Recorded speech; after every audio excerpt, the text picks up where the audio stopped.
올해 꼭 내 집을 장만하겠다는 첫 주택 구매자들의 희망이 한숨으로 바뀌고 있습니다. 집값 오름세는 꺾일 기미가 전혀 보이지 않고 있고 최저금리도 오르면서 집 사기는 더 어려워질 전망입니다. 토론토 부동산협회는 올해는 매매 속도가 느려지고 살 수 있는 집도 줄어들 것으로 보인다며 11만여 채가 거래될 걸로 예상했습니다. 지난해보다 11,000여 채가 줄어드는 건데 그럼에도 여전히 높은 수준이라고 협회는 덧붙였습니다. 협회는 이미 예고된 기준금리와 대출금리 인상에 첫 주택 구매자들이 줄어들고 주택 소유주들 또한 원하는 집을 살 수 없을 거라는 두려움에 시장에 나오지 않을 것으로 예상했습니다. 협회는 올해 평균 거래 가격이 122만 5천여 달러로 지난해보다 12% 정도 상승할 것으로 전망했습니다. 지난 1월에도 광역 토론토의 주택 가격은 큰 폭으로 뛰었습니다. 평균 거래 가격은 124만여 달러로 전년 동기간보다 29% 뛰면서 상승세를 이어갔습니다. 905 지역은 모든 주택 가격이 전년 대비 평균 33.7% 올랐고 416도 평균 24% 상승했습니다. 콘도 가격은 416 지역이 76만 643달러로 약 22%, 905 지역도 32% 뛰면서 평균 거래 가격이 70만 달러를 넘어섰습니다.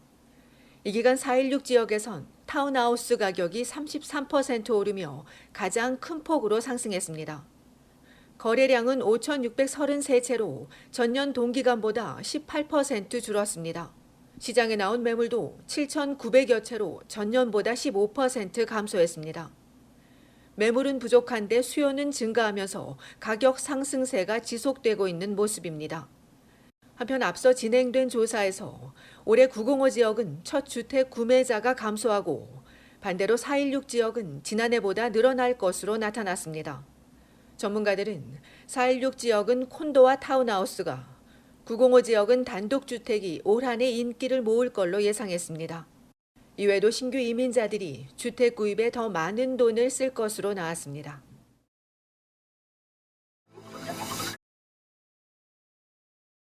온타리오주 토론토 다운타운에서 백신 반대 시위가 예상돼 긴장감이 감돌고 있습니다. 전국을 횡단한 트럭 시위대가 오타와에서 도로를 막고 연일 항의하는 가운데 내일 광역 토론토와 남부 지역에서 온주 의사당의 시위대가 집결할 걸로 전해져 당국이 오늘부터 차량을 통제하기 시작했습니다. 토론토 경찰은 오늘 오전 11시 30분부터 다운타운에 위치한 병원 주변의 도로를 전면 통제했습니다.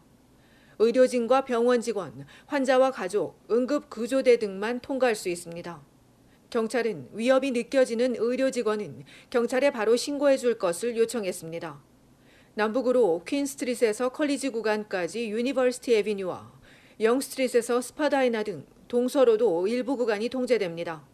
이번 통제는 주말 내내 이어집니다. 경찰은 또 다운타운 도로 주차장 곳곳에 주차 금지를 알리는 긴급 안내문을 게시했습니다. 이번 주말 다운타운과 주변에 대규모 경찰 인력을 배치할 것으로 알려진 가운데 경찰은 상황에 따라 통제 구역이 변경될 수 있다며 관련 뉴스를 자주 확인하고 가급적 이들 지역을 지나지 말 것을 당부했습니다. 이런 가운데 다운타운 병원들은 의료복장으로 출근하면 시위대에게 차단되거나 괴롭힘을 당할 수 있다며 일상복을 입을 것을 권고했습니다. 다운타운의 일부 병원은 오늘과 주말 진료 일정을 뒤로 미루거나 비대면으로 재조정하고 코로나19 센터도 오늘부터 주말까지 폐쇄하기로 했습니다. 토론토시가 백신 거부 시위에 바짝 긴장하는 가운데 오타와에선 이번 주말 또 대규모 시위가 예상됩니다. 오타와 경찰은 다운타운 접근을 통제하고 위반 차량이나 과격한 시위대를 진압할 계획이라고 밝혔지만 상황은 여전히 불안정하고 위험하다고 경고했습니다.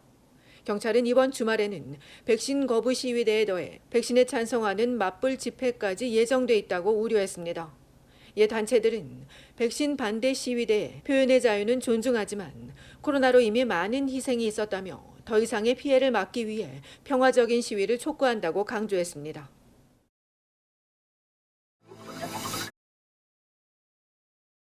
온타리오주의 코로나19 환자들이 줄고 있습니다. 어제까지 환자 수는 2,634명으로 일주일 전보다 25.5% 줄었고 위중증 환자도 517명으로 14.8% 감소했습니다. 사망자 수 또한 60명으로 7일간 일평균 사망자 수보다 4.6% 낮은 수준입니다.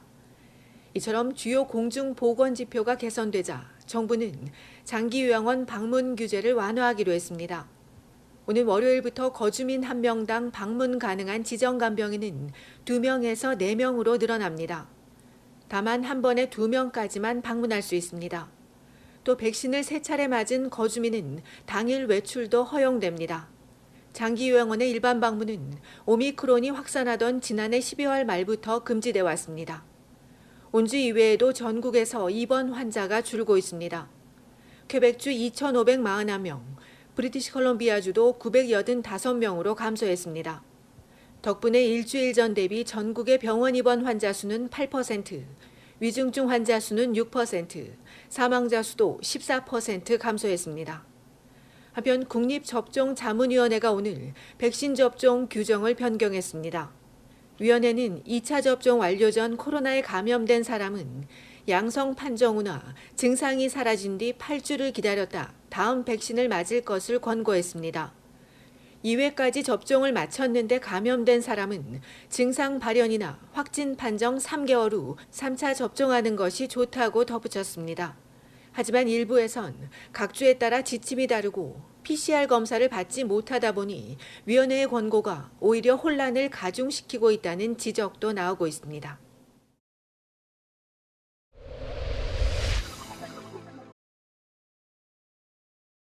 오늘 새벽 온타리오주 놀수욕 서쪽에서 총기 사건이 발생해 토론토 경찰이 조사하고 있습니다. 경찰에 따르면 오전 4시쯤 더퍼린 스트리트과 윌슨 애비뉴 인근 스펄딩 로드 주택가에서 총상을 입은 남성 2명이 발견돼 병원으로 이송됐으며 다행히 생명엔 지장이 없을 것으로 알려졌습니다. 한편 지난달 29일 새벽 1시 30분 스틸스 애비뉴와 서먼 로드에서 37세 여성이 과속운전을 하다 붙잡혔는데 본인은 아니라고 했으나 음주 상태였으며 당시 뒷좌석에 있었던 6살 어린이는 안전벨트도 하지 않은 것으로 드러났습니다. 당시 이곳이 처음이라 제한 속도를 몰랐다고 강조했던 여성은 시속 50km 구간에서 95km로 질주했으며 다행히 아무도 다치진 않았으나 큰 사고로 이어질 수 있었다고 지적한 경찰은 음주운전이 의심되는 차량을 목격하게 되면 즉시 911에 신고해 줄 것을 부탁했습니다.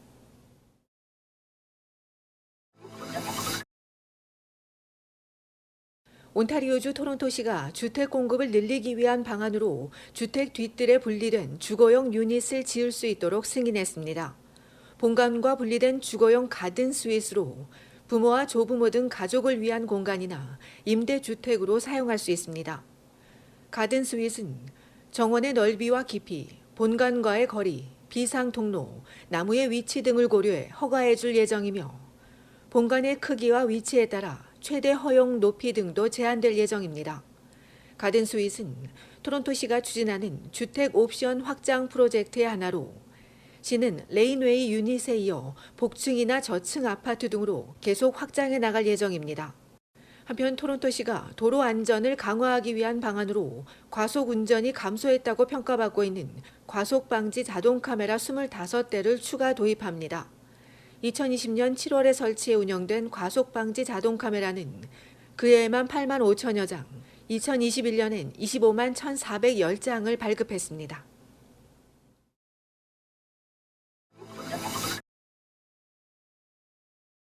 온타리오주 정부가 파트타임과 기그 종사자 등 치과와 거만이 보험이 없는 근로자를 위한 의료비 지원 프로그램을 도입할 예정입니다. 정부는 이직이 많은 근로자들 대다수가 의료 혜택을 받지 못하고 있다며 이들을 위한 포터블 베네핏 도입을 위해 자문위원회를 구성 입법 도입을 추진할 계획이라고 밝혔습니다. 이에 치료비 때문에 종종 치료를 미뤄왔다는 근로자들이 크게 환영하는데 다만 이제 시작인 만큼 얼마를 지원해 주는지, 운영은 누가 하는지, 자금은 어떻게 조달되는지 등 구체적인 실행 정책은 온주 총선이 지난 7월쯤에나 나올 것으로 알려졌습니다.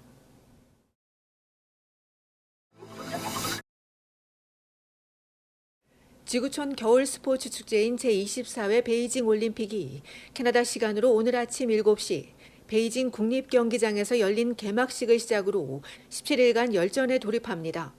함께하는 미래를 대회 슬로건으로 정한 이번 대회에는 91개국에서 2,900여 명의 선수들이 출전해 7개 종목에서 109개의 금메달을 놓고 실력을 겨루게 됩니다.